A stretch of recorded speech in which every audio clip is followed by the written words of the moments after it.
வணக்கம் நண்பர்களே. தென்னக அன்னை தெரசா என்று போற்றப்படும் டாக்டர் கௌசல்யா தேவி அவர்களின் மறைவை ஒற்றிய பதிவு இது.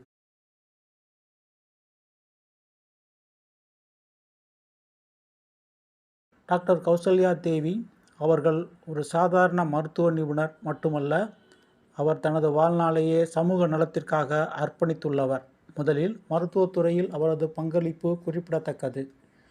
அவர் கிராமப்புறங்கள் மற்றும் பின்தங்கிய பகுதிகளில் மருத்துவ சேவைகளை கொண்டு சேர்க்கும் முயற்சியில் முன்னணி பங்கு வகித்தார்.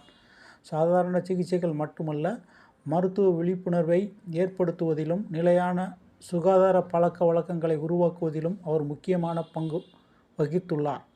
அதன் மூலம் ஆயிரக்கணக்கான பெண்கள், குழந்தைகள் மற்றும் முதியோர் மருந்து, பரிசோதனை மற்றும் தடுப்பூசி போன்ற அடிப்படை சேவைகளை பெறக்கூடிய நிலை உருவானது.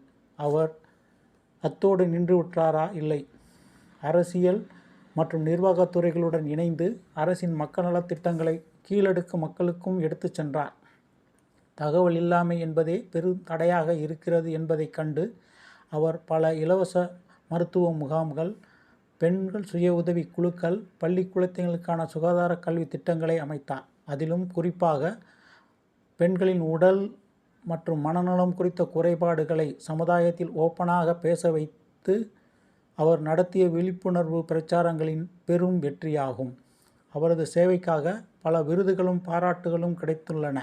ஆனால் அவர் அடைந்த மிகப்பெரிய வெற்றி என்னவெனில், ஒரு மருத்துவர் என்பது சிகிச்சை வழங்குபவர் மட்டுமல்ல, மாறாக வாழ்வை மாற்றும் நம்பிக்கையின் தூதர் என்ற உண்மையை மக்கள் நம்பச் செய்ததுதான். அந்த அரிய மனிதரின் பணியை நினைவு கூறும் இந்த தருணத்தில் நமக்கு ஒன்று தெளிவாகிறது. சிறு முயற்சிகளும் உழைப்பும் மனப்பூர்வமான சேவையும் இருந்தால் ஒரு நபர் சமூகத்தின் நிலையை மாற்ற முடியும். டாக்டர் கௌசல்யா தேவி அவர்களுக்கு நமது ஆழ்ந்த நன்றியும் பணிவான வணக்கமும். நன்றி, வணக்கம்.